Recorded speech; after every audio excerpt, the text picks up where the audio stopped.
श्रीमान नरेंद्र मोदी जी के नेतृत्व में जिस प्रकार से देश करवट बदल रहा है, उसी प्रकार से हमारे अपने प्रदेश में, उज्जैन में और प्रदेश में खासकर उज्जैन में अगर हम कोई काम कर रहे हैं तो ये उज्जैन के लिए नहीं है, ये पूरे प्रदेश का और देश का मान बढ़ाने वाले एक काम है। हमारे लिए इस बात का गर्व है।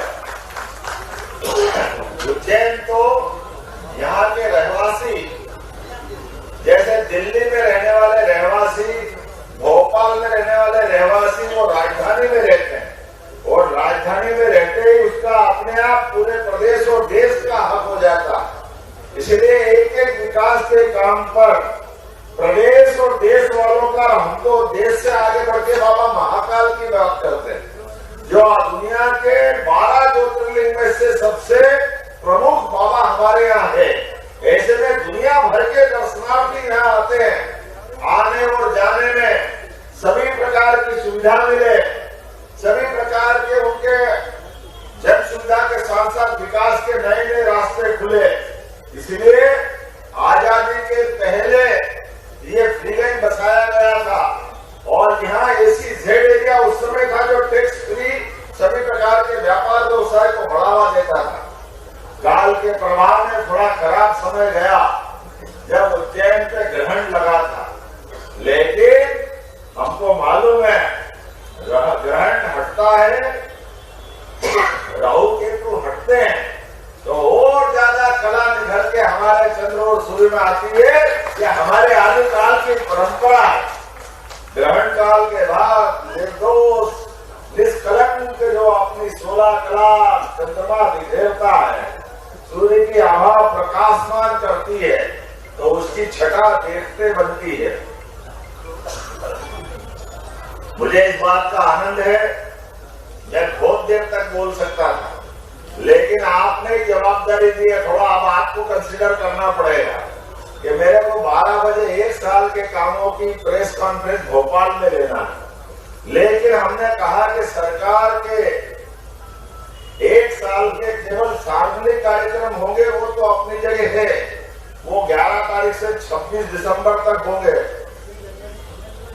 लेकिन हर दिन अगर हमारे कार्यक्रम होंगे तो एक एक सौगात देने वाले भी होंगे जो लंबे समय तक काम आए। इसलिए हमारे लिए परमात्मा की दया से ये शुरुआत की हमने कि ब्रिगेड का ब्रिज उज्जैन में आजादी के पहले ये रेलवे का ब्रिज था, 3 बार चौड़ा हो गया, 1 2 3। तो शायद ये अपने देश का क्या प्रदेश का तो कह सकता हूँ एकमात्र ब्रिजेस में आखिरी तक बैरिकेड लगा के ट्रैफिक इधर करो कहाँ जाएगा, इधर जाएगा, उधर जाएगा, भारी झंझट। ये ऐसी आफत कहीं कोई ब्रिज में देखी क्या आपने? सारा ट्रैफिक का लोड इस पे, लेकिन आने जाने के लिए इसके प्रबंधन के लिए पुलिस बेचारे काफी डिवाइडर लगाती, फिर भी कोई घुस आता तो फिर झंझट हो जाती। तो ये जो उज्जैन में आबादी बढ़ रही है, समय के साथ हमारी व्यवस्था बढ़ रही है, तो ये जीवन रेखा एक तरह से ब्रिगेड का ब्रिज। और मुझे इस बात की प्रसन्नता है, जितना ये है इससे डबल से ज्यादा बनेगा और ये आड़ मोड़ सब खत्म हो जाएगा, सीधा सट्ट बनेगा। तो जब ये ब्रिज की सौगात मिल रही है और आज के अवसर पे मिल रही है, तो केवल स्थायी बड़ी बड़ी सौगात नहीं, आम जनजीवन के जीवन में भी अपने जीवन में कोई हमको आयुष्मान कार्ड बनाना है, कोई संपत्ति कर की परेशानी है, कोई बिल्डिंग की परेशानी है, 76 प्रकार की जनहितैषी योजनाओं के लिए एक साथ 11 दिसंबर अर्थात गीता जयंती से हमें गर्व है। हमने अपने अभियान की शुरुआत गीता जयंती से की है। बोलो गोपाल कृष्ण भगवान की। धर्मवाद के सिद्धांतों के आधार पर भगवान कृष्ण से बढ़कर के कौन आदर्श हो सकते हैं, जिनने अपने जीते जी कदम कदम पर मानव जीवन को सार्थक करने के लिए मार्ग प्रशस्त किया है।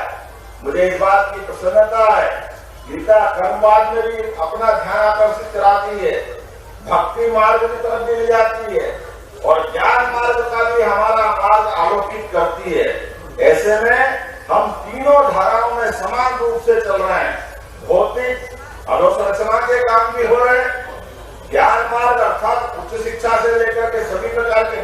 की बात भी कर रहे हैं। और भगवान ने जहां जहां लीला की, ऐसे प्रत्येक स्थान को, हमारे धार्मिक पर्यटन के केंद्रों को अपने देश और दुनिया के लिए आलोकित करने वाले तीर्थ स्थल बनाने का संकल्प भी हमारी सरकार ने लिया। हमें इस बात का आनंद है। और जब भगवान राम अयोध्या में मुस्कुरा रहे हैं, बोलो जय जय श्री राम। जब राम जी मुस्कुरा रहे हैं, राम राज आ रहा है, तो आने वाला ऐसा आनंद आना चाहिए कि राम जी से लगा के कृष्ण जी तक बात जाए, तो मथुरा जी का कृष्ण कन्हैया भी मुस्कुराएगा इस उम्मीद के साथ। राम और कृष्ण की धरती पर सभी प्रकार के आनंद छाए, तो नंद घन आनंद भयो जय कन्हैया। तो हमारे लिए आने वाले समय में इस प्रकार के आनंद की वर्षा होती जाए। आज ये जो हमारा फ्रीडम का दिन बनने का बहुत संक्षिप्त समय में, मैं प्रशासन को बधाई देना चाहूंगा कि बहुत कम समय में इस बात का कार्यक्रम रखा है। ये बहुत भव्य होना था, लेकिन अब काम इतने सारे मंदिर हो गए, टाइम का है, तो जितनी बार आओ कोई न कोई सुबह जोड़ते चले जाओ। अब ये सिलसिला चलता रहेगा। मेरी अपनी ओर से आप सबको बधाई।